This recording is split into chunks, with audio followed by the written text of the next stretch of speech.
Jonas Miller had everything a 27-year-old man could want. A promising career as an architect at one of Munich's most prestigious firms, a beautiful apartment in Schwabing, and most importantly, his wife of 3 years, Sarah Hoffman. To their friends and family, Jonas and Sarah were the golden couple. They'd met at university, where Sarah was studying psychology and Jonas was in his final year of architecture. Their romance had been the kind that made other people jealous. Spontaneous weekend trips to the Alps, long conversations that stretched into the early morning hours, and a genuine partnership that seemed unshakable. Sarah was 25 with warm brown eyes and a laugh that could light up any room. She worked as a counselor at a youth center, dedicating her days to helping troubled teenagers find their way. Her colleagues described her as empathetic almost to a fault, someone who carried the weight of other people's problems on her shoulders. Jonas, tall and serious-looking, with his designer glasses and perfectly styled blonde hair, seemed like her opposite in many ways. Where Sarah was spontaneous, Jonas was methodical. Where she was emotional, he was logical. But somehow these differences had worked. At least that's what everyone thought. The cracks had started small, so small that Jonas himself hadn't noticed them at first. It began 6 months before that cold December night that would change everything. Sarah had started coming home later from work, claiming that one of her teenage clients was going through a particularly difficult time and needed extra sessions. Jonas, trusting and absorbed in his own work on a major commercial project, hadn't questioned it. Then came the phone calls. Sarah's cell would ring at odd hours, and she'd step out onto their balcony to take them, even in the freezing November rain. When Jonas asked about it, she'd smile and say it was just her supervisor checking in about paperwork. But the smile never quite reached her eyes anymore. Their intimate life, once passionate and frequent, had dwindled to almost nothing. When Jonas tried to initiate, Sarah would claim exhaustion or a headache. She'd started sleeping on her side of the bed, as far from him as possible, creating an invisible wall between them that grew taller each night. Jonas tried to talk to her. "Sarah, what's going on? You seem so distant lately." She'd look at him with those brown eyes that used to be so warm, now guarded and cold. "Nothing's going on, Jonas. I'm just stressed with work. You know how demanding it can be." But Jonas knew it was more than work stress. He'd lived with Sarah long enough to recognize the signs, the way she'd started dressing differently, wearing makeup even on weekends when she used to be content in sweatpants. The new perfume she'd bought, something expensive and sophisticated that wasn't like her usual light floral scent. The password she'd added to her phone, something she'd never done before. What Jonas didn't know was how to fix it. His logical architectural mind tried to approach their marriage like a blueprint.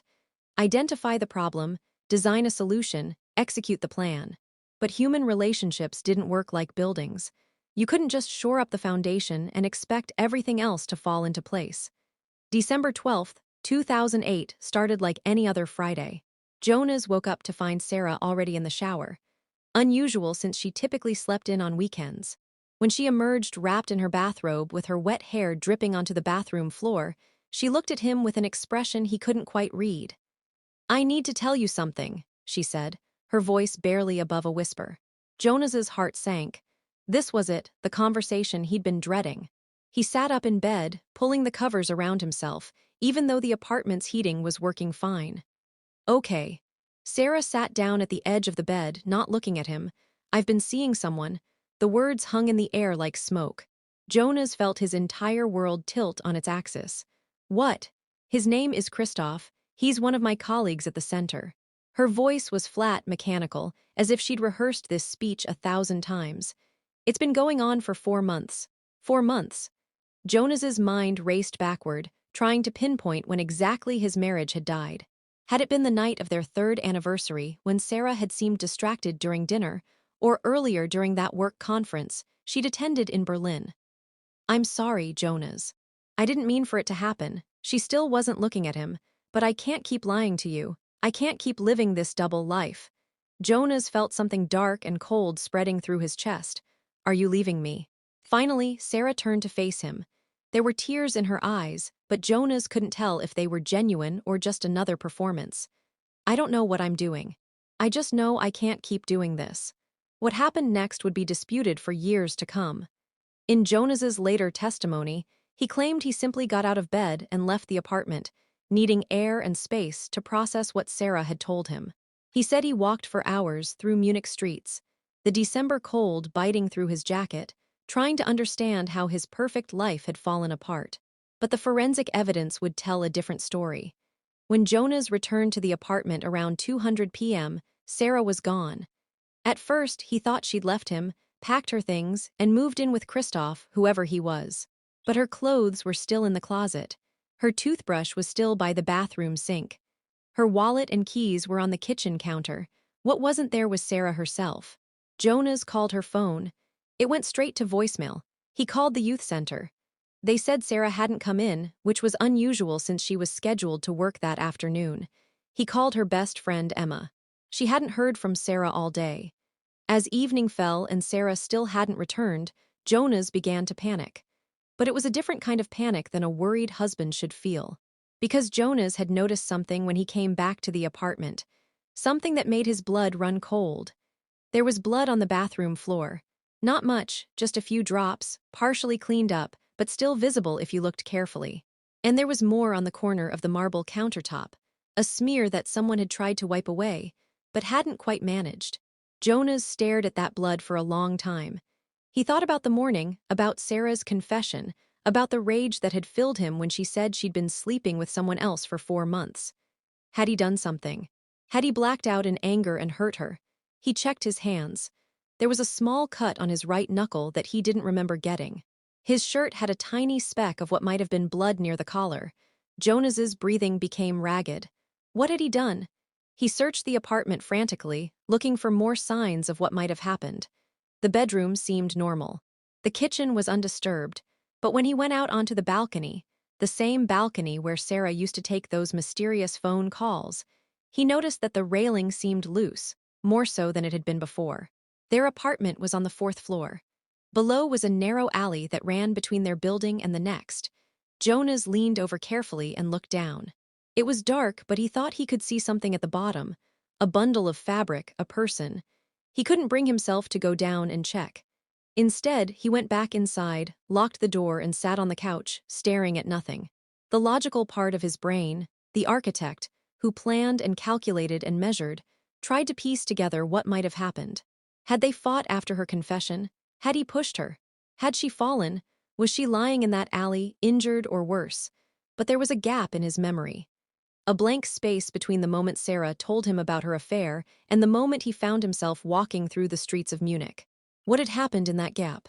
Jonas sat in the dark apartment all night, unable to move, unable to think clearly.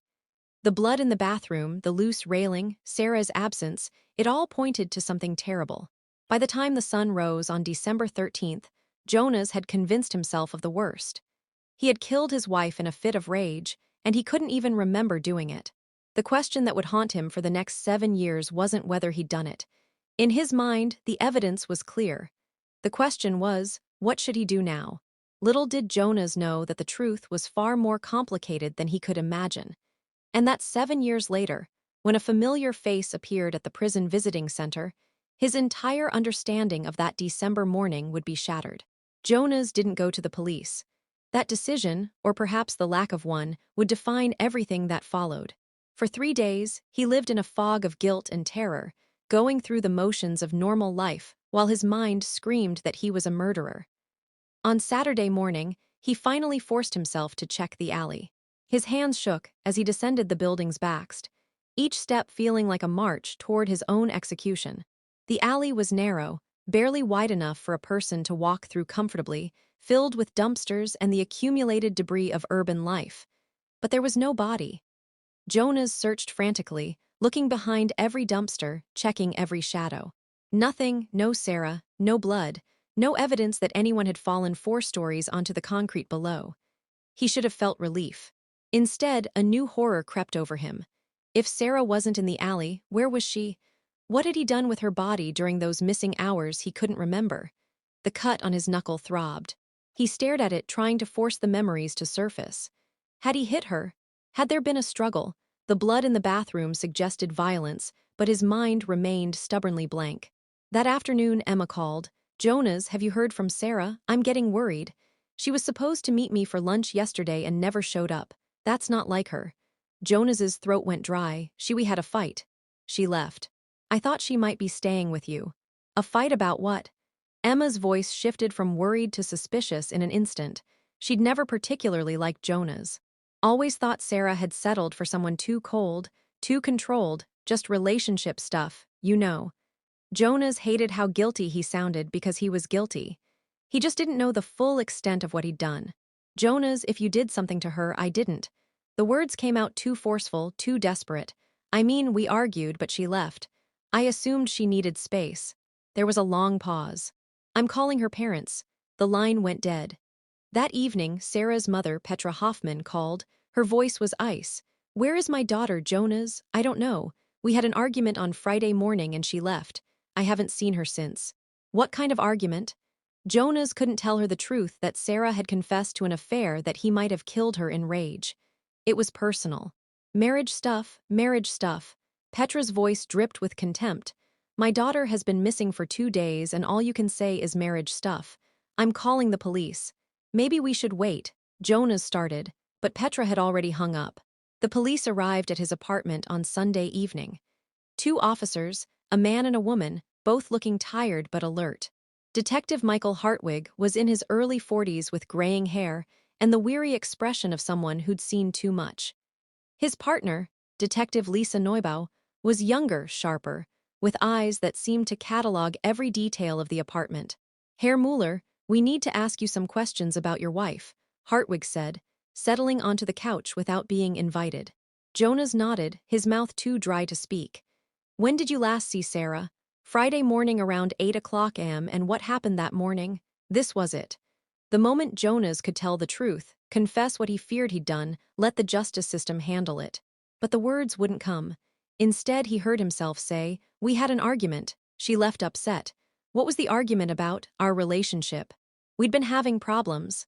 Detective Neuer was walking slowly through the apartment, her gaze sweeping over everything. What kind of problems? Communication issues. We weren't connecting like we used to, D. It was technically true, just not the whole truth. Jonas watched as Noboa paused in the bathroom doorway. Had he cleaned up all the blood?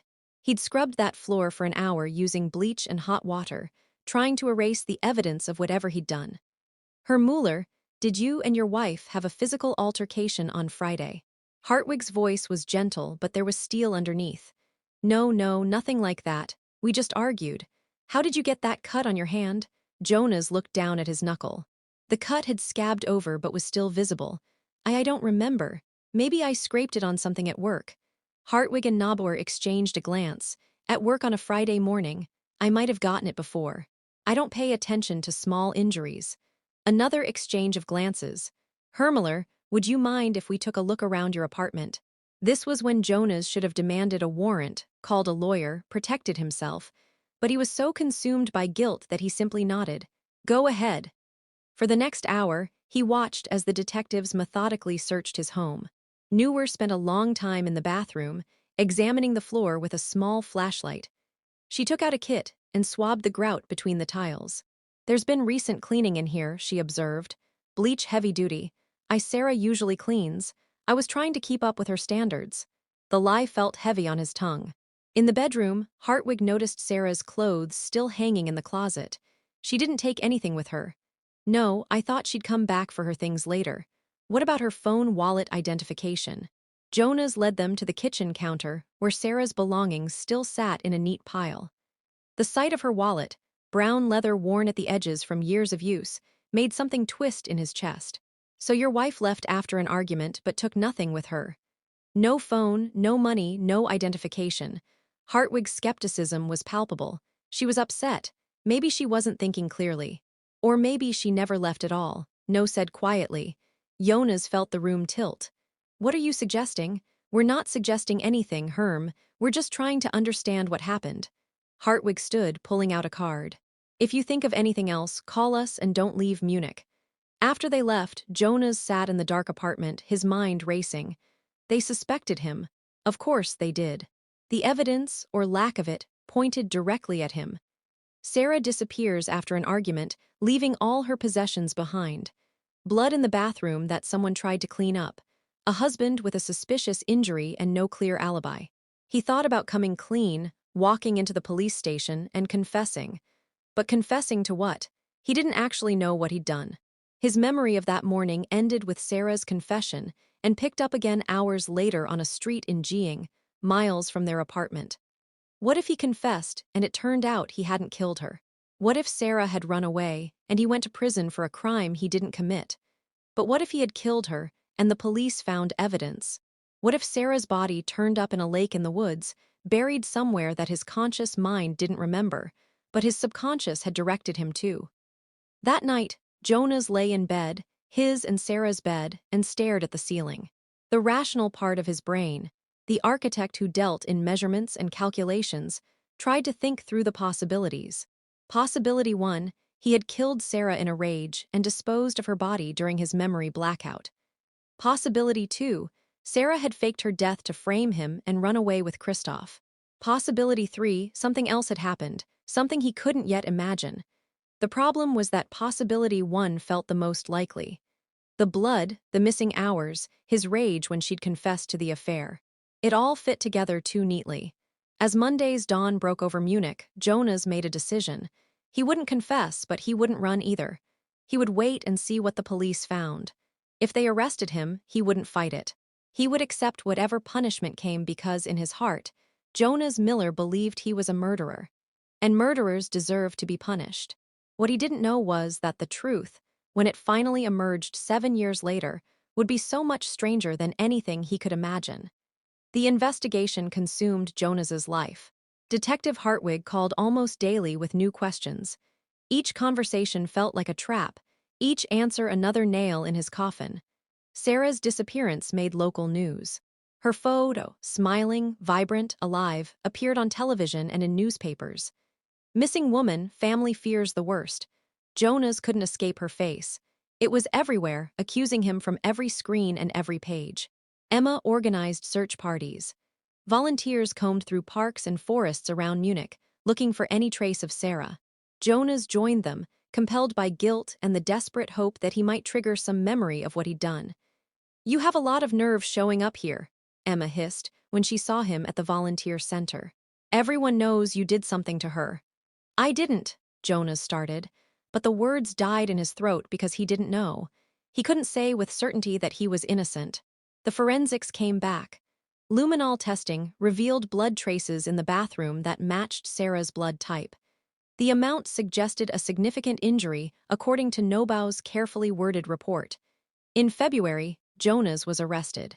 Hartwig read him his rights in the same apartment where Sarah had vanished, where Jonas had spent 3 months sleeping fitfully, haunted by what he might have done.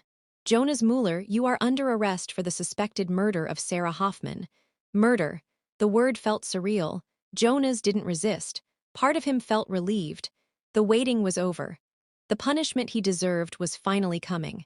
The trial lasted 6 weeks. The prosecution's case was circumstantial, but damning. The marital problems, the blood evidence. Sarah's abandoned belongings, Jonas's suspicious behavior, and changing stories. The defense argued that without a body, there was no proof of death. Sarah Hoffman could be anywhere, Jonas's lawyer insisted. She could have staged her disappearance. She could be living under a new identity. "We cannot convict a man of murder when we don't even know if the victim is dead." But the jury saw Jonas's guilt written in every nervous gesture, every avoided glance. They saw a cold man who showed no emotion when discussing his missing wife. On April 15, 2009, Jonas Müller was convicted of murder and sentenced to 15 years in prison. He didn't appeal. Prison changed Jonas in ways he hadn't expected. The guilt that had consumed him slowly hardened into something else. Acceptance, resignation, a kind of peace. He became a model prisoner, quiet, compliant, never causing trouble.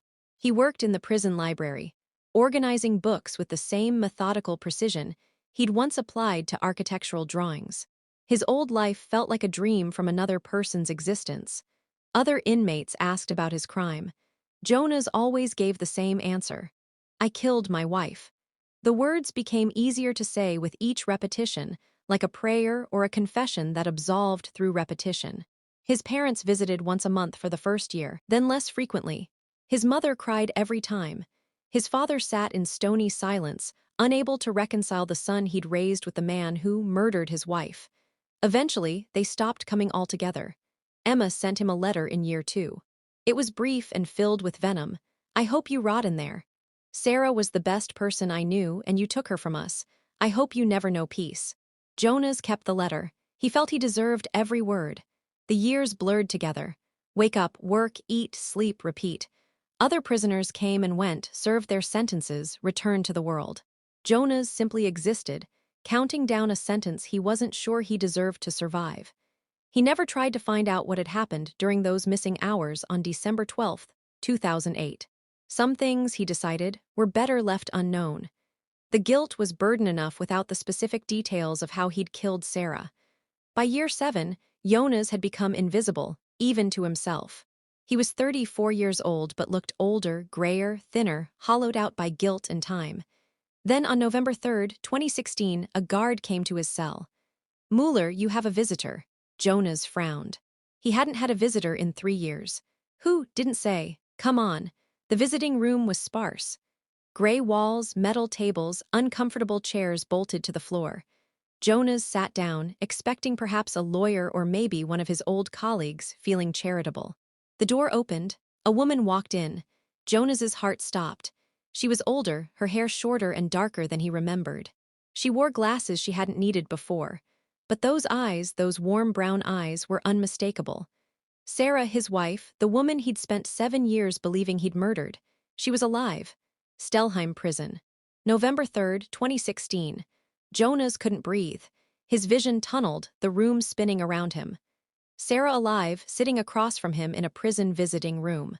"Hello, Jonas," she said quietly, his mouth opened, but no sound came out. 7 years of guilt. 7 years of believing he was a murderer. 7 years of penance, all of it shattered in an instant. He finally managed. "You're alive."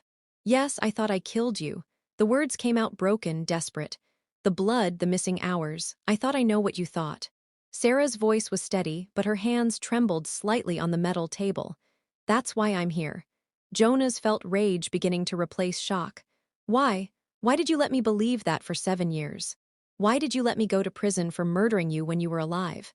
"Because I was afraid," Sarah said simply. "That morning when I told you about Christoph, you Jonas, you attacked me." The words hit him like a physical blow, so it was true. He had hurt her. "You don't remember, do you?" Sarah continued, reading his expression. "You grabbed me, slammed me against the bathroom counter. I hit my head, started bleeding. You had this look in your eyes. I'd never seen you like that before. You were terrifying." Jonas stared at his hands, the same hands that had hurt her. "What happened then? You realized what you'd done and just left, walked out of the apartment." "I was bleeding, scared, and I panicked. I thought if I stayed, you'd come back and finish what you started. So I ran." "Where did you go?" "Christoph helped me. We left Munich that day. New identities, new life. I became Anna Klein, started over in Hamburg. Why come back now?" Jonas's voice was hollow. Sarah looked down. "Because I couldn't live with it anymore. The guilt knowing you were in prison for something you didn't actually do. You hurt me, Jonas, but you didn't kill me. And 15 years for a crime that never happened. It wasn't right." 7 years too late, Jonas whispered. "I know. I'm sorry." The news of Sarah Hoffman's reappearance exploded across German media within hours. "Dead woman returns. Husband imprisoned for 7 years for murder that never happened." The story had everything. Betrayal, false accusation, injustice, and the ultimate question, who was really the victim here? Jonas was released immediately pending a full investigation. He walked out of Stadelheim prison on November 5th, 2016, into a world that had moved on without him. Smartphones were everywhere now. His old architecture firm had long since gone under during the 2008 financial crisis. His parents had aged dramatically. His father had died 2 years earlier. Jonas had been denied permission to attend the funeral. Detective Hartwig, now grayer and near retirement, met him outside the prison. "H. Mueller, I owe you an apology. We should have looked harder for evidence of her survival." Jonas stared at the man who had arrested him. "You followed the evidence you had. I confessed, didn't I? In my own way, I told you I'd killed her because I believed it myself." "Memory is a strange thing," Hartwig said carefully. "Sometimes our guilt creates memories that never happened. But Jonas's memory hadn't created anything. It had erased it. The psychological evaluation that followed revealed the truth. Jonas had experienced a dissociative episode brought on by extreme emotional trauma. When Sarah confessed to her affair, something in his mind had fractured. He had attacked her, yes, but the violence of his own actions had been so contrary to his self-image that his brain had simply shut down, created a blank space where the truth was too horrible to process. Sarah, meanwhile, faced her own reckoning. The public was divided. Some saw her as a victim who'd fled an abusive situation. Others saw her as a manipulator who destroyed an innocent man's life to escape the consequences of her affair. The legal reality was more complex. Sarah was arrested and charged with fraud, making false statements to police and obstruction of justice. Her lawyer argued battered woman syndrome, claiming she'd acted out of genuine fear for her life. My client was injured by her husband and fled, believing he would kill her if she stayed, the lawyer insisted during the preliminary hearing. She made the difficult choice to disappear rather than risk her life. The fact that Herr Mueller was convicted is a failure of the justice system, not my client's doing. But the prosecution painted a different picture. Sarah Hoffman confessed to an affair on the morning of December 12, 2008.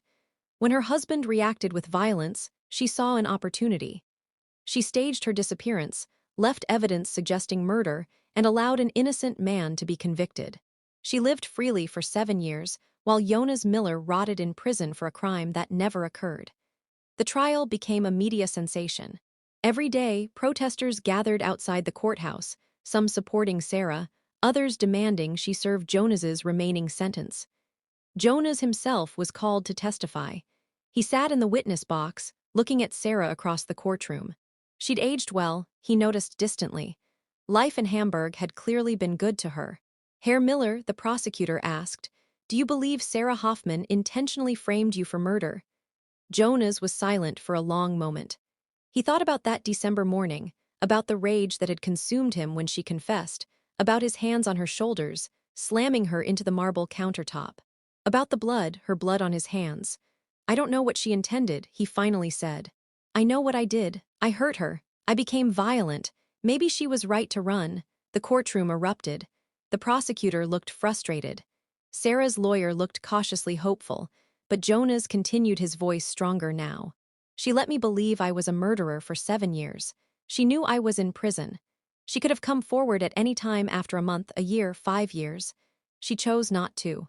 Whatever fear she felt on December 12, 2008, that doesn't explain 7 years of silence." The judge, a stern woman in her 60s named Judge Keller, leaned forward. "Herr Miller, do you want Sarah Hoffman to be punished?" It was the question Jonas had been asking himself since that day in the visiting room. Did he want revenge? Did he want Sarah to suffer as he had suffered? "I want the truth to matter," Jonas said finally. "I hurt her and I've paid for that, but she hurt me too in a different way. 7 years of my life are gone. My father died thinking I was a murderer. My career is destroyed. My reputation will never fully recover. Someone should be accountable for that." The trial lasted 3 weeks. In the end, Judge Keller delivered a verdict that satisfied no one, but perhaps reflected the complicated truth of what had happened. Sarah Hoffman is guilty of obstruction of justice and making false statements to police, the judge declared. However, the court recognizes that she acted initially out of fear, following a legitimate assault. Her continued silence over 7 years, while morally reprehensible, was not the direct cause of Herr Miller's conviction that resulted from circumstantial evidence and his own guilty behavior. Sarah was sentenced to 4 years in prison with 2 years suspended. She would serve 2 years, a fraction of what Jonas had served, but still a significant punishment. As she was led away, Sarah looked back at Jonas one last time. He couldn't read the expression on her face. Regret, relief, resentment. He realized he didn't care anymore. 6 months later, June 2017, Jonas sat in a small cafe in Berlin, far from Munich and its ghosts. He'd moved to the capital for a fresh start, though he knew true fresh starts didn't exist. The past clung to you like a shadow. He'd found work, surprisingly. A small firm that specialized in restoration architecture had hired him. Impressed by his methodical nature and willing to overlook his criminal record once they understood the full story. The work was satisfying in a way his old job had never been. Taking broken things and making them whole again felt appropriate somehow. Emma had reached out finally. Her apology had been awkward and insufficient, but Jonas accepted it anyway. What was the point of holding grudges? Life was too short, and he'd already wasted 7 years. His mother visited regularly, now trying to make up for lost time. They didn't talk about his father or the trial. Instead, they talked about small things. Her garden, his new apartment, the weather. It was enough. Sometimes Jonas thought about Sarah, wondered what she was thinking in her cell. Did she understand what she'd done? Did she still believe she'd been justified? Or had prison taught her what it had taught him? That guilt was a weight you carried regardless of whether you deserved it. The psychological evaluations had concluded that Jonas's attack on Sarah had been a single isolated incident brought on by extreme emotional distress, what they called an acute stress reaction. He'd never been violent before and showed no signs of being violent again. The dissociative episode that followed demonstrated how traumatic the incident had been for him as well. Still, Jonas lived with the knowledge of what he was capable of. In one moment of rage, he'd become someone he didn't recognize. That capacity for violence lived inside him, still dormant but present. He was careful now. Careful with his emotions, careful with relationships, careful with trust. He dated occasionally, but always stopped before things became serious. How could he explain his past to someone new? I spent 7 years in prison for murdering my wife, except she wasn't dead, and I didn't kill her. But I did assault her and can't remember doing it. It didn't make for great first date conversation. A therapist he saw weekly said he was being too hard on himself. You were both victims and perpetrators, she explained. Sarah betrayed you. You reacted violently. She fled and let you take the fall. There's no simple hero or villain here, just two people who hurt each other in different ways. Jonas supposed that was true, but truth didn't always bring comfort. One evening, as he sat on his small balcony watching the sun set over Berlin, Jonas's phone rang. Unknown number. He almost didn't answer, but something made him pick up.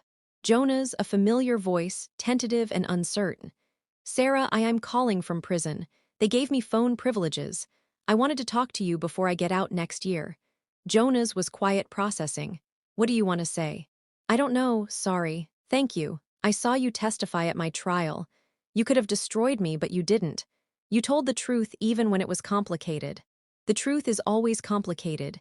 I'm writing a book, Sarah said suddenly about what happened. My therapist thought it might help, but I wanted to ask your permission first. Jonas laughed, a bitter sound. My permission? Sarah. You didn't ask my permission before disappearing and letting me go to prison. Why start now? Because I'm trying to be better. I'm trying to understand what I did and why. Christoph left me, by the way. Turned out he didn't want to be with a woman who let her husband go to prison for 7 years. Funny how that works. Hilarious, Jonas said flatly. There was a long pause. Do you hate me? Jonas considered the question carefully. No, I don't hate you. I don't love you either. I'm not sure I feel anything about you anymore except tired. We destroyed each other, Sarah. Maybe we should just let it be destroyed. Maybe you're right. Her voice was small, sad, for what it's worth. I am sorry, not just for me, but for you too, for what I did to you by confessing that way. I knew you loved me and I threw it in your face because I was too cowardly to end things properly. And I responded with violence. We both made choices, Sarah. We both have to live with them. I suppose we do. Another pause. Goodbye, Jonas. Goodbye, Sarah. He hung up and sat in the gathering darkness, thinking about choices and consequences, about guilt and redemption, about 7 years lost to a crime that never happened, but somehow still felt real. The truth hadn't set him free. It had just given him a different prison to live in, one made of memories and what-ifs instead of bars and concrete. But maybe that was enough. Maybe freedom wasn't about escaping your past, but learning to carry it without letting it crush you. Jonas finished his coffee, went inside, and opened his laptop. He had restoration plans to review for a 19th-century building in Kreuzberg. The building had been damaged in the war, patched up poorly in the 1950s, and was now finally getting the careful restoration it deserved, taking broken things and making them whole again. It wasn't redemption exactly, but it was something.